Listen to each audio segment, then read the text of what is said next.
আসসালামু আলাইকুম রহমতুল্লাহ। এমকে জমানস্থিত easy plus and note and shortcut suggestion with সলিউশনের পক্ষ থেকে আপনাদের স্বাগত। আজকের ক্লাসে আলোচ্য বিষয় যে সমস্ত শিক্ষার্থীগণ জাতীয় বিশ্ববিদ্যালয়ের অধীনে এমবিএ ফাইনাল ইয়ার 2022 সালের পরীক্ষার্থী, তাদের উদ্দেশ্যে শর্টকাট সাজেশন এবং কিছু পরামর্শ। শিক্ষার্থীগণ, ইতিমধ্যে আপনাদের ফর্ম ফিল আপের ডেট শেষ হয়েছে, সুতরাং এখন আপনাদের হাতে সময় খুবই কম। এই অল্প সময়ের মধ্যে আপনাকে ভালো ফলাফলের জন্য 7টি সাবজেক্টের উপরে ভালোভাবে প্রিপারেশন নিতে হবে। হিসাব বিজ্ঞান বিভাগে 7টি সাবজেক্টের মধ্যে 5টি সাবজেক্ট ম্যাথ রিলেটেড এবং 2টি সাবজেক্ট 100% থিওরিটিক্যাল। ভালো ফলাফলের জন্য 7টি সাবজেক্টের উপরেই সমান গুরুত্ব দিতে হবে। ম্যাথে এ প্লাস পাওয়া খুবই সহজ, পাশাপাশি থিওরিটিক্যাল সাবজেক্ট এ প্লাস না থাকলেও চেষ্টা করতে হবে এ প্লাসের কাছাকাছি রাখার জন্য। এই জন্য ছাত্রদের কথা মাথায় রেখে আমরা অনলাইন ক্লাসের ব্যবস্থা করেছি এবং মডেল টেস্টের ব্যবস্থা করেছি। ম্যাথমেটিক্যাল সাবজেক্টগুলো অধ্যায়ভিত্তিক পরীক্ষা নেওয়া হবে, অধ্যায় শেষ হয়ে গেলে অ্যাসাইনমেন্ট দিয়ে পরীক্ষা নেওয়া হবে। পাশাপাশি প্রতি সপ্তাহে থিওরিটিক্যাল সাবজেক্ট 3 দিন পর পরীক্ষা নেওয়া হবে। এভাবে কন্টিনিউ পরীক্ষা শেষ না হওয়া পর্যন্ত ক্লাসও চলবে, মডেল টেস্টও চলবে। তো আজই যোগাযোগ করুন। স্ক্রিনে যে নাম্বারটি দেখতে পাচ্ছেন, এই নাম্বারে হোয়াটসঅ্যাপ চালু আছে, মেসেজ করুন অথবা সরাসরি কল দিতে পারেন। কোর্স ফি খুবই কম।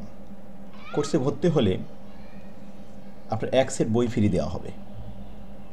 আর যদি আপনারা শুধু বই ক্রয় করে নিতে চান তাও নিতে পারবেন, সরাসরি যোগাযোগ করুন। আমাদের ক্লাস হবে 2 বার দিনে, সকালে একবার, রাত্রে একবার। যেহেতু সময় কম, অল্প সময়ের মধ্যে 5টা সাবজেক্ট শেষ করতে হবে বলে আমরা সকাল সন্ধ্যা 2 বার ক্লাস নেব। রাত্রের ক্লাস 9:30-এর পরে হবে, আর সকালে ক্লাস হবে সকাল 6:30 অথবা 7টায়। এখন কন্টিনিউ 7টায় চলছে। তো আমরা আজকে আলোচনা করব আপনাদের তৃতীয় সাবজেক্ট স্ট্র্যাটেজিক ম্যানেজমেন্ট অ্যাকাউন্টিং। এটা নিয়ে আমরা আলোচনা করব। এবছর আপডেট বই আমরা ছাপাইছি 2 খণ্ড। প্রথম খণ্ডে 3টি সাবজেক্ট দেওয়া হয়েছে: applied accounting theory, advance cost accounting এবং স্ট্র্যাটেজিক ম্যানেজমেন্ট অ্যাকাউন্টিং। আর দ্বিতীয় খণ্ডে 4টা সাবজেক্ট দেওয়া হয়েছে: strategic management theory, corporate governance, এটাও থিওরি, কর্পোরেট ফিনান্সিয়াল রিপোর্টিং, এটা ম্যাথ, এবং কর্পোরেট ট্যাক্স প্ল্যানিং। এই মোট 7টা সাবজেক্ট। তো আসলে আমরা স্ট্র্যাটেজিক ম্যানেজমেন্ট অ্যাকাউন্টিং সাবজেক্টটা নিয়ে আলোচনা করি। এটি খুবই গুরুত্বপূর্ণ একটা সাবজেক্ট। এই সাবজেক্টে এ প্লাস রাখা খুবই সহজ, কারণ এই সাবজেক্টে দেওয়া হয়েছে একটি ছোট সিলেবাস। শর্ট সিলেবাসে আছে আপনার 8টি অধ্যায়। বি পার্টে 8টি প্রশ্ন হবে এবং সি পার্টে 8টি প্রশ্ন হবে। তো 8টি অধ্যায় থেকে যদি 8টি প্রশ্ন হয়, তাহলে ধরে নেওয়া যায় প্রত্যেকটা অধ্যায় থেকে অবশ্যই 1 সেট করে প্রশ্ন থাকবে বি পার্ট এবং সি পার্টে।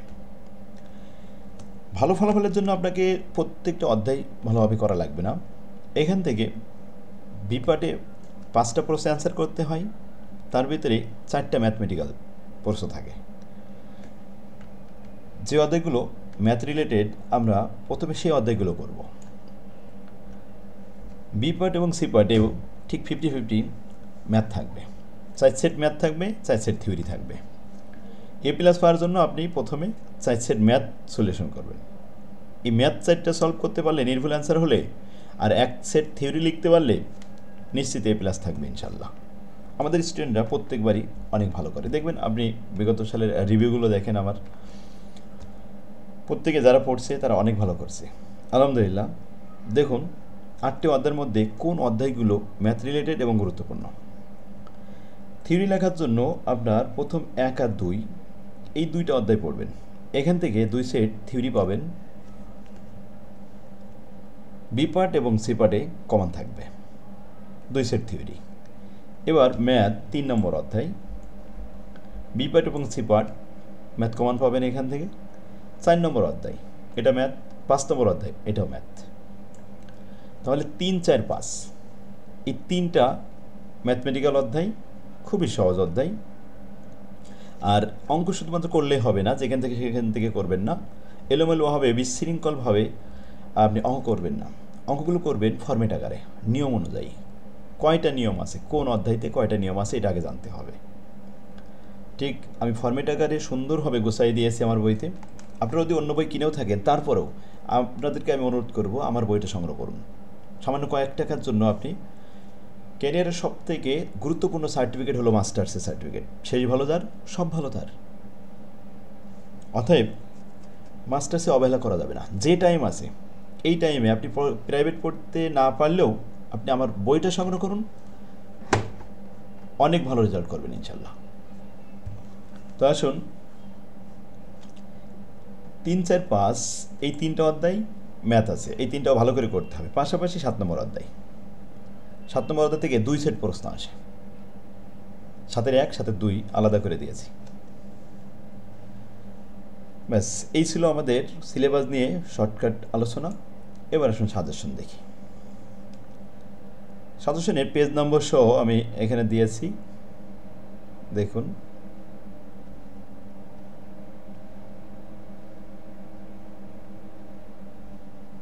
স্ট্র্যাটেজি ম্যানেজমেন্ট অ্যাকাউন্টিং 8টা অধ্যায়ের ভিতরে মাত্র 4টা অধ্যায় অঙ্ক আছে, বাকিগুলো থিওরি।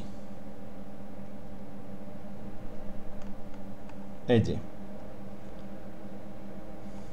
এখান থেকে শুরু, 31-25-05 strategy management accounting.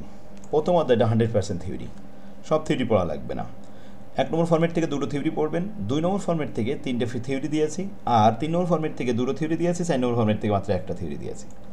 থিওরিগুলো page number 540, 541, 43, 44, 46, 552, 552তে 3টে প্রশ্ন আছে। বইটা হচ্ছে এই বইয়ের পেজ নাম্বার দেওয়া হলো। ক্লিয়ার? এখন আসুন 2 নম্বর অধ্যায়, এটাও থিওরি, এবং থিওরিগুলো সহজ ভাষায় লিখেছি। থিওরি আমি দেখেছি অনেক বই, ম্যাক্সিমাম বইগুলো মানে থিওরি কোনো সাবলীল ভাষা দিয়ে লেখা না, জড়াই খিচুড়ি পাকানো, সব কিছু জগা খিচুড়ি পাকানো রয়েছে। কিন্তু সাবলীল ভাষায় সুন্দরভাবে, স্মুথভাবে, সুন্দরভাবে সাজাই দিয়ে আমি আমার থিওরি বইগুলো লিখেছি, যা একবার পড়লে আপনি মনে রাখতে পারবেন। যেহেতু মাস্টার্সে পড়েন, সময় খুবই কম, জিকির করে মুখস্থ করার টাইম আপনার এখন নেই। আপনি একবার থিওরি পড়বেন যাতে কনসেপ্টটা ক্লিয়ার হয়ে যায় এবং লিখতে পারবেন।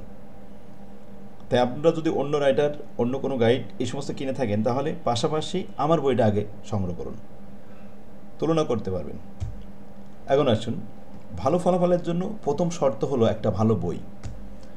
একটা ভালো বই একজন শিক্ষকের মতো ভূমিকা রাখে শিক্ষার্থীর কাছে। তাই আমি সর্বদাই বলি যে ভালো রেজাল্টের জন্য 2টা শর্ত আপনাকে মেনে চলতে হবে। একটা ভালো বই সংগ্রহ করতে হবে, আর একজন ভালো শিক্ষকের কাছে আপনাকে পড়তে হবে। তাই ভালো শিক্ষক বাছাই করতে হলে আপনি আগে যাচাই করুন। অনলাইন তো অনেক টিচারই দেখছেন, আগে দেখুন ভালো কোন স্যারের কথা ভালো করে বুঝতে পারেন এবং কনসেপ্টটা ক্লিয়ার হবে, বেসিক জিনিসটা শিখতে পারবেন, যে মুখস্থ করার কোনো প্রয়োজন নেই। কোনো বোর্ড প্রস্ত কয়টা শিট, কয়টা বোর্ড প্রস্ত মুখস্থ করে হলে যাবেন না। বেসিক জিনিসটা শিখবেন, শিখতে বেশি সময় লাগবে না। আর আমি সকালে রাত্রে 2বার ক্লাস নিচ্ছি, সুতরাং আপনার খুব অল্প টাইমে সিলেবাস শেষ হবে এবং বারবার রিভিশন হবে। সিলেবাস শেষ হলেই কিন্তু আমরা ছাড়বো না, আমরা ওটা আবার বারবার রিভিশন দেবো, পরীক্ষার মধ্যেও পড়াতে থাকবো। লাস্ট পরীক্ষা হবে কর্পোরেট ট্যাক্স, সেই পর্যন্ত পড়ানো হবে, ক্লাস নেওয়া হবে। আর কোর্স ফি খুবই কম, সামান্য। আপনারা সরাসরি যোগাযোগ করুন। আর একবারে কোর্স ফি পরিশোধ করতে না পারলে আপনাদের কিস্তির ব্যবস্থা আছে, কোনো সমস্যা নেই। 3 নম্বর অধ্যায়ে যে অঙ্ক আছে, থিওরির পাশাপাশি এই ম্যাথগুলো প্র্যাকটিস করতে হবে। বি পার্ট এবং সি পার্টের জন্য এই কয়টা ম্যাথ করলেই হবে। 4 নম্বর অধ্যায়ে ম্যাথ আছে, বি পার্ট এবং সি পার্টের জন্য এই ম্যাথ দিয়েছি। আর 5 নম্বর অধ্যায়ে ম্যাথ আছে, এই ম্যাথগুলো বি পার্ট এবং সি পার্টের জন্য এই কয়টা প্র্যাকটিস করলে হবে। 6 নম্বরে কোনো ম্যাথ নেই, 7 নম্বরে ম্যাথ আছে, 7-এর 1 এবং 7-এর 2 আলাদা করে দিয়েছি, এখানে 2 সেট প্রশ্ন হবে। এই ছিল স্ট্র্যাটেজিক ম্যানেজমেন্ট অ্যাকাউন্টিংয়ের সাজেশন। আর আগামীতে আমরা আরেকটা সাবজেক্ট নিয়ে আলোচনা করব। ওমা তৌফিক ইল্লা বিল্লাহ। আসসালামু আলাইকুম রহমতুল্লাহ। ভিডিওটা শেয়ার করে টাইমলাইনে রেখে দিন, পরবর্তীতে কাজে লাগবে। ওমা